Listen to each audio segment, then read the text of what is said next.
अस्सलामुअलैकुम नाजरीन, अगर आप भी गैस, एसिडिटी और पेट फूलने जैसे मसले से दो चार हैं, खाना खाने के बाद खट्टे डिकार आते हैं, कब्ज का मसला रहता है या आपका जी हमेशा मतलाता रहता है जिसके बायस आपको लगातार डिकारें और हिचकी आती है, तो इसके लिए आपको बहुत ही असरदार नुस्खा बता रहा हूँ। सिर्फ 7 दिन इस्तेमाल कर लें, आप इन तमाम मसाइल से निजात हासिल कर लेंगे। तो इसके लिए मैं 2 नुस्खे शेयर करूंगा जो बहुत ही ज्यादा असरदार और इफेक्टिव हैं। पहले नुस्खे के लिए आपको लेना है जायफल। नाजरीन, जायफल पेट गैस, एसिडिटी और कब्ज को खत्म करने के लिए बहुत ही कामयाब इलाज है। ये आपको किसी भी हर्बल स्टोर से बहुत ही कम प्राइस में मिल जाएगा। नाजरीन, वैसे तो जायफल की तासीर गर्म होती है, लेकिन आपको जो इस्तेमाल का तरीका बताऊंगा, इस तरह आप इस मौसम में भी आप ले सकते हैं। इससे आपको कोई साइड इफेक्ट नहीं होगा, बल्कि बहुत ही ज्यादा फायदा देखने को मिलेगा।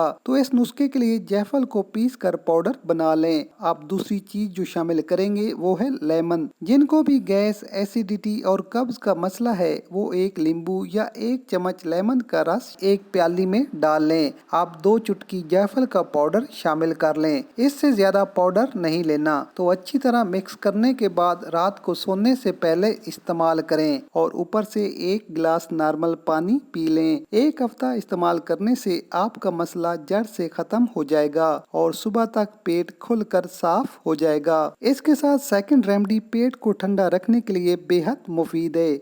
कई बार गैस, तेजाबियत या फिर पेट के मसाइल आपको गर्मी की वजह से भी फेस करने पड़ते हैं। अगर आपको गर्मी की वजह से ये मसला है तो ये सेकंड रेमेडी इस्तेमाल कर लें। इसके लिए लेंगे साबित धनिया। इसको कैसे और कितनी मिकदार में इस्तेमाल करना है ये जानना भी बेहद जरूरी है। इसके लिए सबसे पहले एक पैन में 2 गिलास पानी डालकर चूल्हे पर गर्म कर लें। इसके बाद इसमें 2 से 3 चम्मच धनिये के शामिल कर लें। जब पानी का रंग तब्दील होने लगे और मिकदार थोड़ी कम हो जाए तो आंच बंद कर दें। थोड़ा ठंडा होने पर इस पानी को छान लें और दिन में इस पानी को कम से कम 3 बार इस्तेमाल करें। एक ही बार सारा पानी इस्तेमाल नहीं करना, 7 दिन इस्तेमाल करें। ये रेमेडी पेट को ठंडा रखने के साथ पेट को भी अच्छे से साफ करेगी और गैस और तेजाबियत के मसले को खत्म करने के साथ साथ निजाम हाजमा को भी बूस्ट करेगी। अगर आप भी इन मसाइल का शिकार हैं तो इन 2 नुस्खों में से किसी एक का इस्तेमाल कर सकते हैं। तो दोस्तों, वीडियो को ज्यादा से ज्यादा शेयर और लाइक करना ना भूलें ताकि जिनको ये मसला है वो ज्यादा से ज्यादा फायदा हासिल कर सकें। मजीद ऐसी ही वीडियो देखने के लिए हमारा चैनल लाजमी सब्सक्राइब करें। मिलते हैं एक नई वीडियो के साथ। अल्लाह हाफिज।